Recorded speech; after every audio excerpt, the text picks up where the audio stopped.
হিমালয়ের আকাশে নীরবে বদলে যাচ্ছে শক্তির সমীকরণ। সীমান্তে প্রকাশ্যে কোনো সংঘাত নেই, তবুও থেমে নেই সামরিক প্রস্তুতি। সাম্প্রতিক এক পদক্ষেপ ঘিরে নতুন করে নড়েচড়ে বসেছে আন্তর্জাতিক প্রতিরক্ষা বিশ্লেষকেরা। তাহলে কি দক্ষিণ এশিয়ার আকাশে শুরু হতে যাচ্ছে নতুন এক কৌশলগত বাস্তবতা? আর সেই পরিবর্তনের কেন্দ্রবিন্দুতেই কি উঠে এসেছে চীনের সর্বাধুনিক সামরিক সক্ষমতা? তবে এবার প্রচলিত যুদ্ধ বিমান নয়, এবার ভারত সীমান্তের কাছাকাছি পঞ্চম প্রজন্মের স্টেলথ যুদ্ধ বিমান J-20 অপারেশনাল উপস্থিতি উল্লেখযোগ্যভাবে বাড়িয়েছে চীন। সামরিক বিশ্লেষকদের মতে এটি কেবল শক্তি প্রদর্শনের পদক্ষেপ নয়, বরং ভবিষ্যৎ আকাশ যুদ্ধের জন্য বেইজিংয়ের দীর্ঘমেয়াদী কৌশলগত প্রস্তুতির স্পষ্ট ইঙ্গিত। ফলে দক্ষিণ এশিয়ার আকাশসীমায় নতুন করে ভারসাম্যের প্রশ্ন সামনে চলে এসেছে।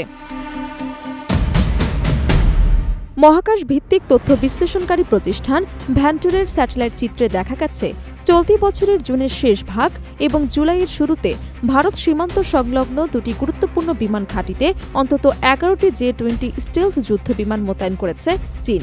এর মধ্যে জিনচুয়াংয়ের হোতান বিমান ঘাঁটিতে 9 জুলাই তোলা ছবিতে 7টি J-20 যুদ্ধ বিমান দেখা গেছে। এই ঘাঁটি ভারতের লেহ থেকে প্রায় 389 কিলোমিটার এবং দৌলত বেগ ওল্টি বিমান ঘাঁটি থেকে প্রায় 245 কিলোমিটার দূরে অবস্থিত। একই সময় তিব্বতের দামসুং বিমান ঘাঁটিতেও আরও 4টি J-20 মোতায়েনের তথ্য উঠে এসেছে। ঘাঁটিটি অরুণাচল প্রদেশের তাওয়াং সীমান্তের কাছাকাছি কৌশলগত অবস্থানে রয়েছে। প্রতিরক্ষা বিশ্লেষকদের মতে সীমান্ত সংলগ্ন ঘাঁটিতে এত সংখ্যক J-20 মোতায়েন আগে কখনো দেখা যায়নি। ভারতের সাবেক যুদ্ধবিমান পাইলট এবং প্রতিরক্ষা প্রযুক্তি বিশেষজ্ঞ সমীর যোশীর ভাষ্য, এটি কেবল প্রতীকী বার্তা নয়, বরং উচ্চতায় অবস্থিত সীমান্ত ঘাঁটি থেকে নিয়মিতভাবে পঞ্চম প্রজন্মের যুদ্ধবিমান পরিচালনা সক্ষমতা অর্জনেরই প্রমাণ। J-20 যুদ্ধবিমানের সবচেয়ে বড় শক্তি হল এর স্টেলথ প্রযুক্তি। বিশেষ নকশার কারণে এর রাডার সিগনেচার অত্যন্ত কম, ফলে প্রচলিত রাডারের শনাক্ত করা তুলনামূলক কঠিন। আধুনিক সেন্সর, দীর্ঘপাল্লার ক্ষেপণাস্ত্র বহনের সক্ষমতা এবং নেটওয়ার্ক ভিত্তিক যুদ্ধ পরিচালনার প্রযুক্তি J-20কে চীনের অন্যতম কৌশলগত সম্পদে পরিণত করেছে। অন্যদিকে ভারতের বর্তমান যুদ্ধবিমান বহরে এখনও কোনো স্টেলথ ফাইটার নেই। দেশটির নিজস্ব অ্যাডভান্স মিডিয়াম কম্প্যাক্ট এয়ারক্রাফট প্রকল্প বাস্তবায়নে আরও কয়েক বছর সময় লাগতে পারে।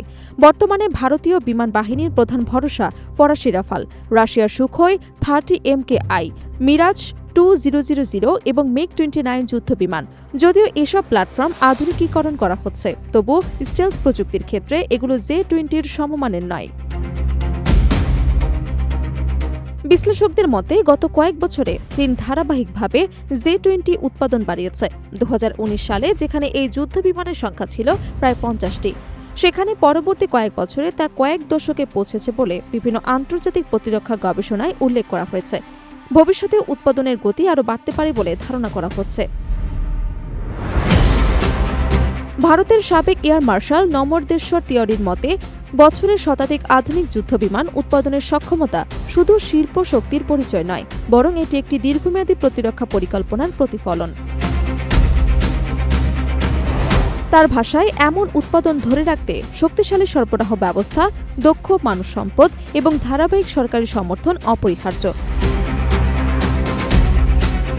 সব মিলিয়ে সীমান্তের কাছাকাছি J-20 স্টেলথ যুদ্ধ বিমান মোতায়েন দক্ষিণ এশিয়ার নিরাপত্তা পরিস্থিতিতে নতুন মাত্রা যোগ করেছে।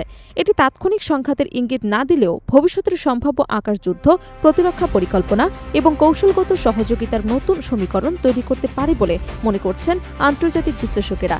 ফলে হিমালয়ের আকাশে যে নীরব প্রতিযোগিতা চলছে তা আগামী দিনগুলোতে আরও গুরুত্বপূর্ণ হয়ে উঠবে বলেই ধারণা করা হচ্ছে।